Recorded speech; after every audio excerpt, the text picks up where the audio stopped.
27 түн. Ей, ұлы бақытты патшам, сәудегер жігіт, мен жанына отырдым деді. Қыз балбыраған балауса қолын мойныма артты да, жымиып күліп, қасымда сіз, мен құшағыңдамын. Осыны көргенім өңім бе, түсім бе деді. Шыбындай жаным жолыңа құрбан болсын, мен де солай ойлаймын дедім. Барлық жай söyленіп, әңгіме қызды, дастархан жайылып тамақ әзірленді. Шарап ішіп, шаттық теңіздей шалқыды. Соның артынан бөлмеге кіріп жаттық. Сол күні жатқан төсегім, күн сөнгенше қайтып қолыма түспес. Таң атты. Апарған орамалмен түйген тілдәні жастықтың астына тастадым да ісіме кеттім. Шығып бара жатқанымда, сүйіктім, енді қашан жүзіңді көрем деп, қыз көз жасын іркіп алды. Сыртқа шықсам сөйлесіп, ақша берген есегім тұр екен.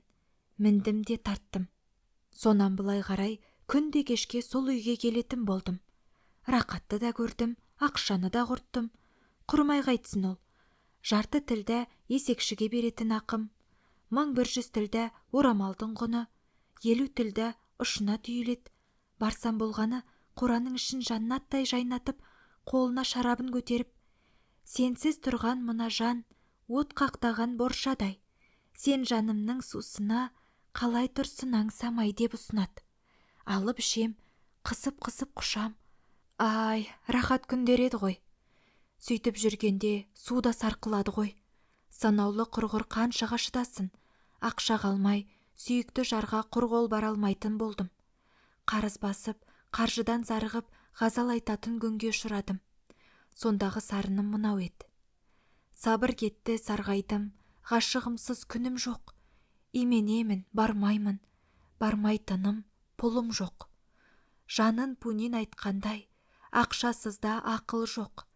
Ақша ғашық шегесі, ақшасыз тұрмас жақын боп. Бірнеше күннен кейін ғазалды осылай соқтым. Ашыққаннан құныққан жаман дегендей, аз күн ләззатын татқан қыздың әлем сұхбаты көкейімді құрттай жей берді.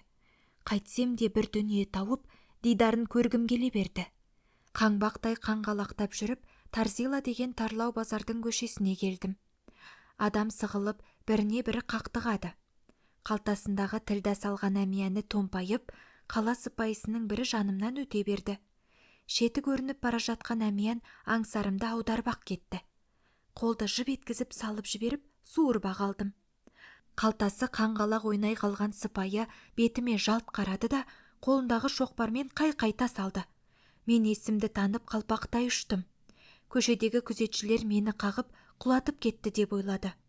Сыпайы келіп ұстады. Ол айғайды салып, бұл өзі ұры, ұрыны жақтап, өресін өршітіп жүрген сен иттерге шара қолдану керек деп қаһарланды. Мен де есімді жиып түрегелдім. Сол мезгілде көше күзетшілері келіп, қалтамда тұрған әмиянды суырып алды. Ішінде аттай 20 тілдасы бар екен. Ұрлап алғаның рас па деді. Мен жасыра алмадым, анығын айттым. Қазы үкім шығарып, алтын ұрлаған оң қолымды кесуге үкім шығарды. Сол жерде қолымды кесіп, қайнаған майға жараны батырды да көшеге тастап кетті. Есімді жиғанда қасымда ақша алдырған сыпайы тұр екен.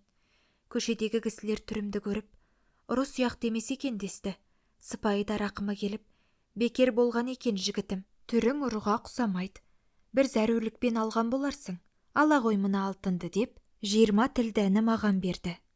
Мен тілдаға қарап тұрып, ей алтын, алтын, алтынсың, алтынсыз дүние салқынсың. Тірегі алтын адамнан қай бұзықтық артылсын дедім.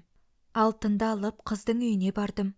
Ол менің репетсіз түрімді көріп, басымнан өткен уақиғаны сұрады. Түнде арақты көп ішіп, мазам кетіп отыр дедім. Бұрынғы қалпымен аз, арақ даяр болды.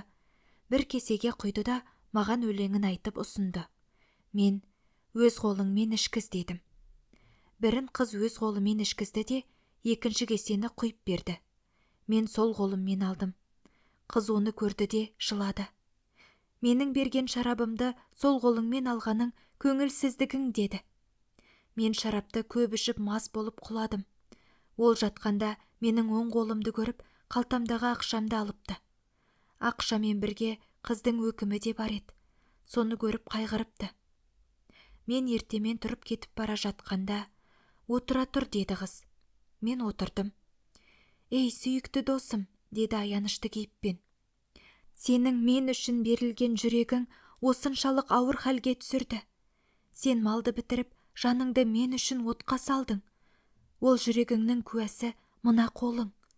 Сені осынша ауыр күндерге келеді деп ойлаған жоқ едім. Енді сол жараланған жүрегіңнің емін табу менің міндетім. Оның дауасы өзімді сенің еркін құшағыңа берумен болмақ». Қыз екі куәлік ететін кісіні шақырып, молдан әкелді. Некесін қиғызып, маған қосылды. Той болып ел жиылды. Көпке көрсете қазынасын жайнатып әйдік сандықтың аузын ашты. Сандық беттесіп толған жібек орамал сайын түгілген тілдә еді. Ол менің қызға танысқалы апарған сауқатым. Қысқасы, мендегі бар дүние сол сандыққа барып түскен екен. «Міне сенің дүниең», деді қыз. «Бұл дүние кеудедегі жаным, сол жанмен бірге сүйген жарым саған беріледі. Сонымен қатар өзімдегі сабақты ине, суыртпақ жіпті қалдырмай, сенің дүниең деп есептеймін. Оған мына отырған халық куә болсын», деп дүниенің есебі жазылған дәптерді маған ұсынды. Ондай әйел қалай естен шығар деп жігіт қамықты.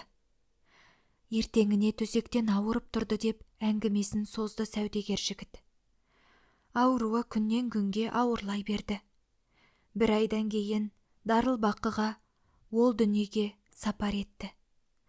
Жаңа туған күнім батып кеткендей, қайғы теңізіне сүңгідім де кеттім. Өлгенге өкінгенмен қайтып қашан келген? Біраз күн көкірегімді қарс айырып жүрдім де, қабырына күмбез тұрғыздым. Ас беріп Құран оқыттым. Тірі адам тіршілік қылмай бола ма? Малына қолды сұқтым. Саған асыл тас алып берген қазына сол қыздан қалған көп қазынаның бірі еді. Ол көп қазынасының бір ғана бөлмесі. Мен дүние жетіспей қалатын кісі емеспін. Сатылған тастардың өзіңдегі ақшасы сізге берген сыйлығым.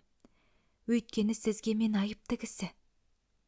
Сол қолыммен тамақ жедім, бірақ оның себебі осылар, деді. Сізден тағы бір сұрайтын қолқам бар, деді жігіт. Сіз Бағдат қаласына сапарға шықсаңыз қайтеді, деді. Мен ол достың сөзін ұнатып, Бағдатқа еріп келдім.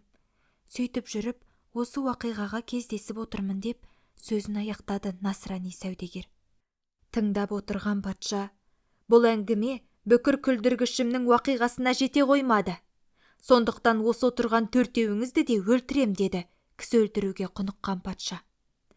Шахаризада әңгімесін осыған жеткізіп, бір түнді аяқтады.